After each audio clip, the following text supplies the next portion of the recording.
So in the last video, I introduced this new topic called elasticity of demand. And I kind of started out by making the observation that it's not super important, that it doesn't even get its own section in our class. I'm going to kind of pair it with another topic, related rates, and smash those all into one section, which is what these videos are talking about. But then I went through and did an example, and maybe after that example, you were like, whoa, why isn't this important? Like, it feels pretty important. It feels like it's a big piece of information to know when a good is inelastic at a given price, when I should raise the price if I want to raise the revenue, versus when a good is elastic at a given price, in which case I should decrease the price if I want to raise revenue. That seems like really good information to have. And it is, don't get me wrong, that's super important information to have.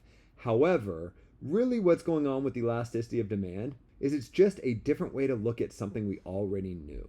Really, this crazy complicated looking elasticity of demand formula just comes from finding the critical values of the revenue function and moving some pieces around, loosely speaking. What am I talking about? All right, think about it like this. Revenue is just price times quantity, right? However, we typically want to write revenue as just a function of one variable, not two variables, price and quantity. So the way we do that is we take one of those two variables and write it in terms of the other one. So typically what we do is we leave price as a variable and we rewrite quantity as a function in terms of price.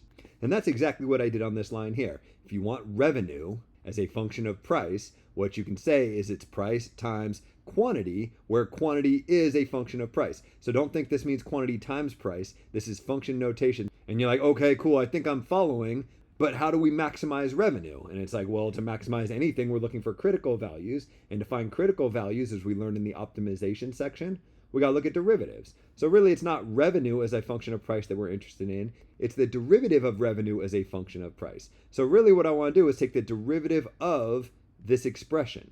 That's a little bit trickier than you might think. It's something times something, so I got to use the product rule. The derivative of price, since price is my variable, is just 1. In the same way that the derivative of x when x is my variable is 1. So when I'm using the product rule, I take the derivative of the first thing, there's that 1, and I leave the second thing completely alone. That's why this q of p shows up right here. But then I'm not done. I have to take the derivative of the second thing, and that's kind of tricky. This expression right here, q prime of p, represents the derivative of quantity when you write it as a function of price.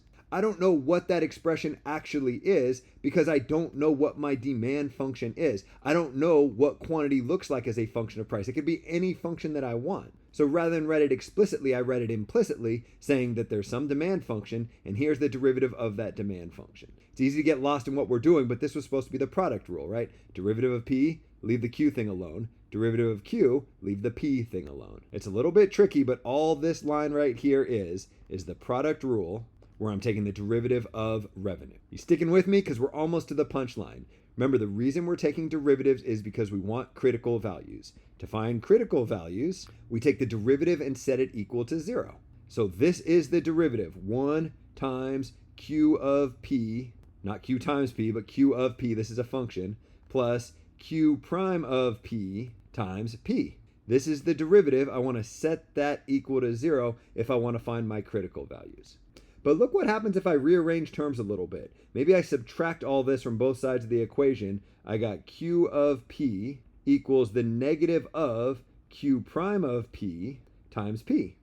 Right? Just subtract all this over to this side. And then if I thought it was a good idea, I could divide both sides of the equation by q of p, this function here.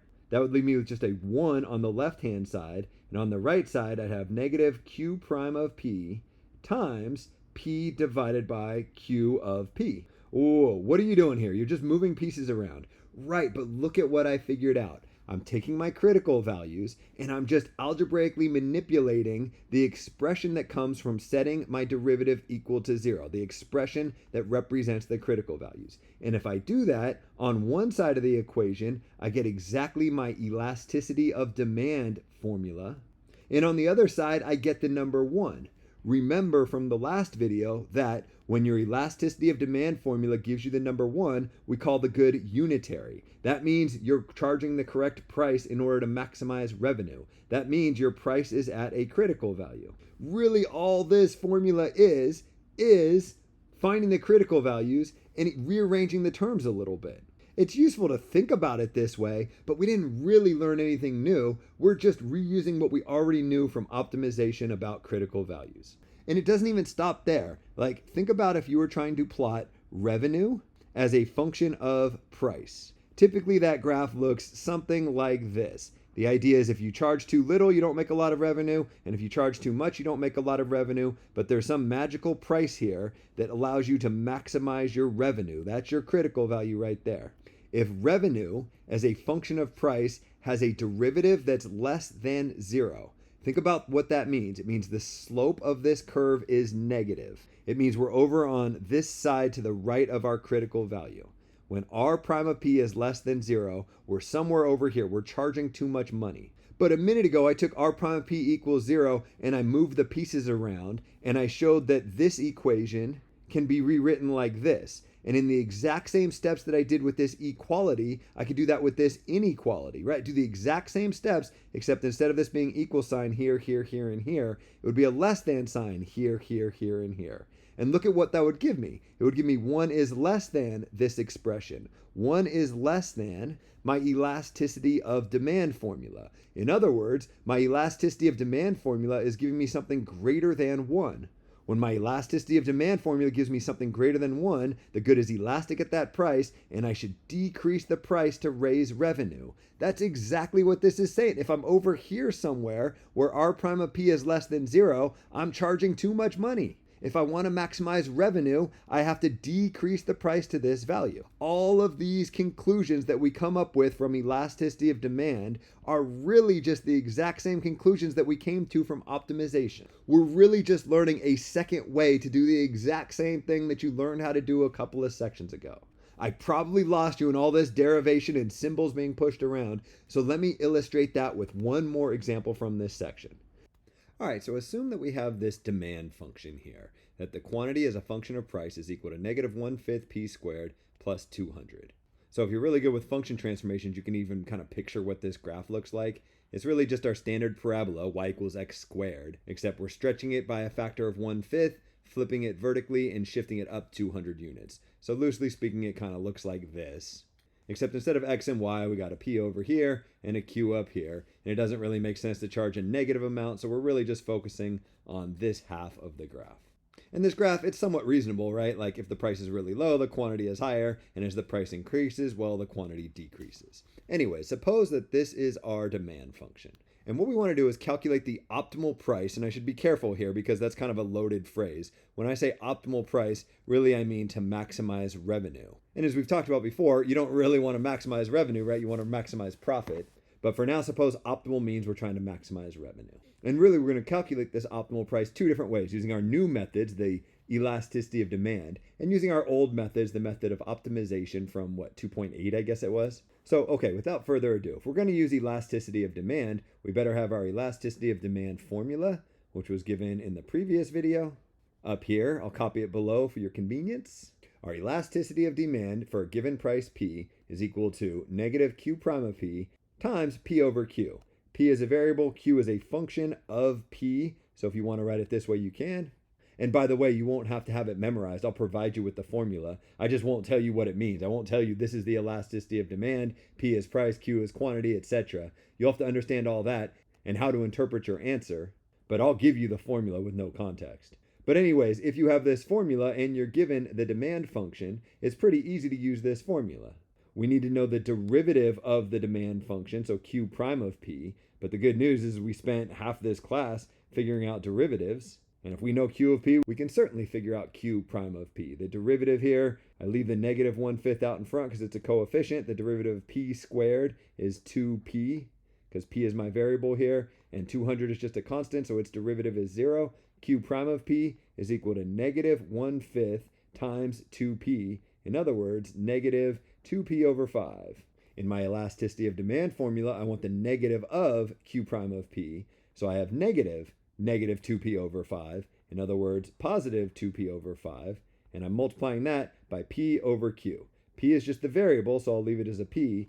Q is a function of P. In fact, it's the demand function, which is given right here. So in place of writing Q of P, I'll write negative 1/5 P squared plus 200. Maybe I can clean this up a little bit. Let's see, in the numerator I have 2p times p, so I have 2p squared. And in the denominator I have 5 times negative 1/5 p squared plus 200. So if I take this 5 and distribute it to each of these terms, the 5 and the 1/5 cancel out, so I get negative p squared. And the 5 times 200 gives me 1,000. Here's my elasticity of demand using this demand function for any price p. Normally at this point, I'd be interested in the elasticity of demand for a given price. Calculate the elasticity of demand at a price of $20. Sure, that's just E of 20. I change all these p's into 20, and I see what number comes out. Namely, I figure out if a number greater than 1 or less than 1 comes out. But that's not what I'm doing here. I don't want to calculate the elasticity of demand. I want to use the fact that if I'm maximizing revenue, the elasticity of demand will be unitary. It'll be equal to 1. So in order to maximize revenue, 2p squared divided by negative p squared plus 1,000 has got to be equal to 1. I solve this equation, it'll tell me the optimal value for p. To solve this equation, maybe I get rid of this fraction by multiplying all this stuff over to the other side. I got 2p squared is equal to negative p squared plus 1,000. Collect all my p squared terms on one side by adding p squared to both sides. I got 3p squared is equal to 1,000. Divide both sides by 3, getting p squared is 1,000 divided by 3. And then finally take the square root of both sides of the equation. P is equal to plus or minus the square root of 1,000 divided by 3. What this is saying is there's two different prices that will leave me with unitary elasticity of demand. However, one of those prices is negative. And that doesn't make any sense. We don't want to talk about a negative price. So the only relevant solution is when p is equal to the square root of 1,000 divided by 3. I don't know what the square root of 1,000 divided by 3 is, but Google does. It looks like it's about $18, 18.26 if I'm rounding to 2 decimal places. If I took this 18.26 and I plugged it into this elasticity of demand formula, what would come out would be the number 1. I know that because I solved this elasticity of demand formula for when it's equal to 1. If I put in a price like $18.26 and 1 comes out, what that means is that my good is unitary at that price. That price is at a critical value. I don't want to raise the price. I don't want to decrease the price. I'm already maximizing my revenue. Interestingly, at least to me anyways, is that we can come up with this exact same answer using stuff you learned a couple sections ago. You can say, I don't want to worry about elasticity of demand. I know that my revenue is always equal to price times quantity. And if I have a function that tells me quantity as a function of price, I can write revenue as a function of price as price times that function, negative 1/5 p squared plus 200. Here's a function that tells me revenue. If I want to know the optimal price to maximize the revenue, I'm thinking optimize this function. How do I optimize a function? Think back. You need critical values. To figure out critical values, you take the first derivative and you set it equal to 0. What's the first derivative of this function? Well, we could either use the product rule on this revenue function the way it's written right now, or distribute that p to make it negative 1/5 p cubed plus 200p, and then take the derivative of that. I think that might be a little bit easier. The derivative of this guy would just be negative 3/5 p squared plus 200, using the power rule on each of these terms individually. And then since I'm looking for a critical value, I just take that derivative and set it equal to 0. Negative 3/5 p squared plus 200 equals 0. Solve this equation for p. I don't know, maybe add this term to the other side. To keep everything positive, I got 200 equals 3/5 p squared. Multiply both sides by 5 and then divide by 3. And I get p squared is equal to 1,000 divided by 3. Maybe this is starting to look familiar. P would just be the square root of 1,000 divided by 3. Plus or minus, but we don't want the negative solution. The square root of 1,000 divided by 3, just like we saw up above, is about $18.26. Elasticity of demand is kind of cool. It can teach you some stuff. It's a convenient way to figure out when you should raise or lower prices to maximize revenue. But really, it's just the same thing that we did before with optimization, just with another formula to memorize.